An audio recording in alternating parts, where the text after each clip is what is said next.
ರಾಜ್ಯ ಸರ್ಕಾರ ಮೀಸಲಾತಿ ಮತ್ತು ಒಳ ಮೀಸಲಾತಿ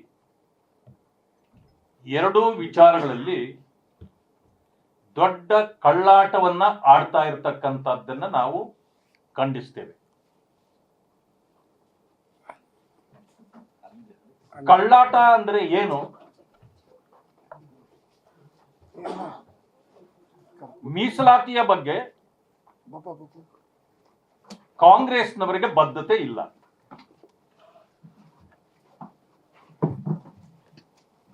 ಒಳ ಮೀಸಲಾತಿಯು ಕೂಡ ಈಗ ಬಂತು, ಅದರಲ್ಲೂ ಕೂಡ ಅವರಿಗೆ ಬದ್ಧತೆ ಇಲ್ಲ. ಒಳ ಮೀಸಲಾತಿಯನ್ನ ಘೋಷಣೆ ಮಾಡತಕ್ಕಂಥ ಸಂದರ್ಭದಲ್ಲಿ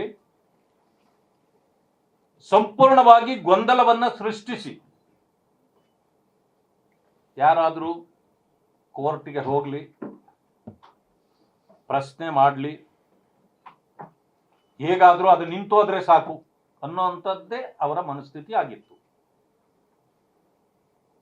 ಮೀಸಲಾತಿಯಲ್ಲೂ ಕೂಡ ಮಾನ್ಯ ಬಸವರಾಜ ಬೊಮ್ಮಾಯಿಯವರು ಮುಖ್ಯಮಂತ್ರಿಗಳಾಗಿದ್ದ ಕಾಲದಲ್ಲಿ ಸುಮಾರು 30-35 ವರ್ಷಗಳಿಂದ ಪರಿಶಿಷ್ಟ ಜಾತಿ ವರ್ಗಗಳು ಹೋರಾಟ ಮಾಡುತ್ತಿರತಕ್ಕಂಥದ್ದನ್ನು ಗಮನಿಸಿ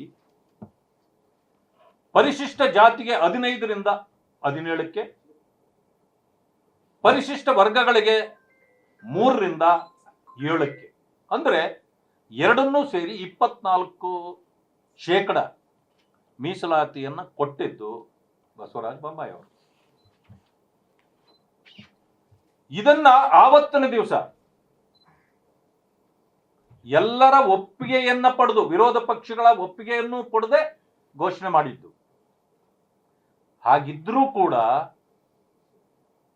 ಚುನಾವಣಾ ಸಂದರ್ಭದಲ್ಲಿ ಅದನ್ನ ಮುಖ್ಯಮಂತ್ರಿ ಆಗಿರ್ತಕ್ಕಂಥ ಸಿದ್ದರಾಮಯ್ಯನವರು ವಿರೋಧ ಮಾಡಿದ್ರು. ತದನಂತರ ಒಳ ಮೀಸಲಾತಿ ಕೊಡಬೇಕು ಅಂತಕ್ಕಂಥ ಸಂದರ್ಭದಲ್ಲಿ ನ್ಯಾಯಮೂರ್ತಿಗಳಾಗಿರ್ತಕ್ಕಂಥ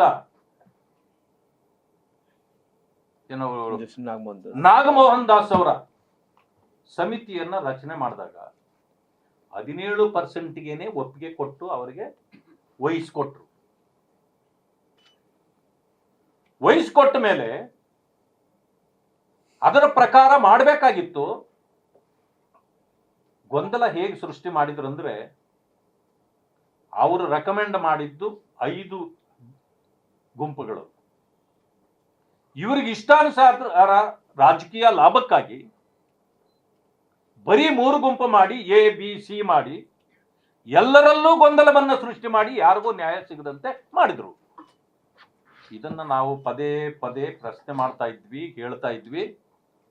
ಇದು ನೀವು ನ್ಯಾಯ ಕೊಡ್ತಾ ಇಲ್ಲ, ಬದಲಾಗಿ ಅನ್ಯಾಯವನ್ನ ಕೊಡ್ಲಿಕ್ಕೆ ಪ್ರಾರಂಭ ಮಾಡಿದ್ದೀರಿ, ನ್ಯೂನ್ಯತೆಗಳನ್ನು ಸರಿಪಡಿಸಿರಿ ಅಂತ ಕೇಳಿದ್ವಿ.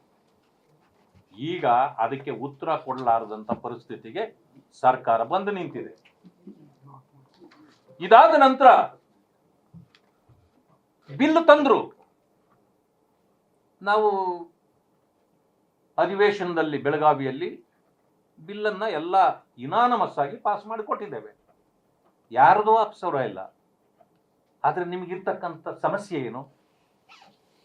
ಈಗ ನೋಡಿದ್ರೆ ತರಾತುರಿಯಲ್ಲಿ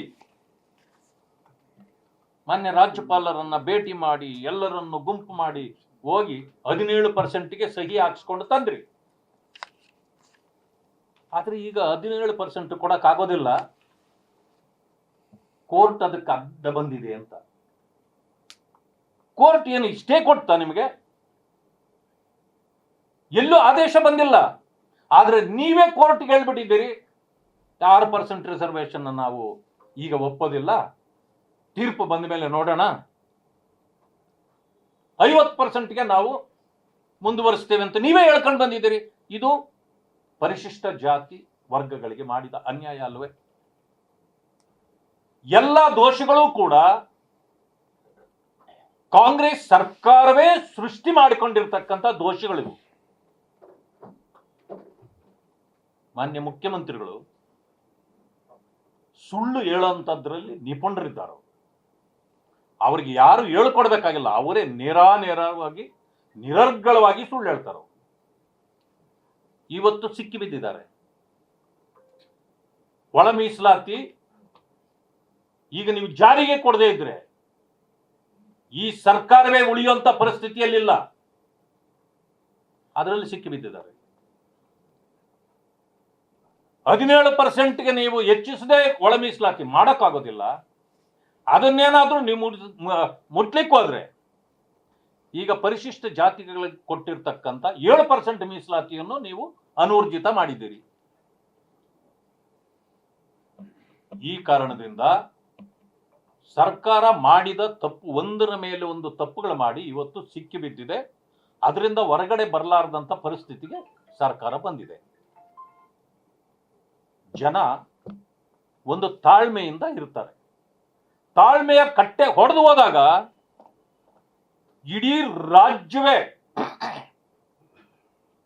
ಜನ ನೋಡುವಂತ ಪರಿಸ್ಥಿತಿ ಬರ್ತದೆ. ಈಗ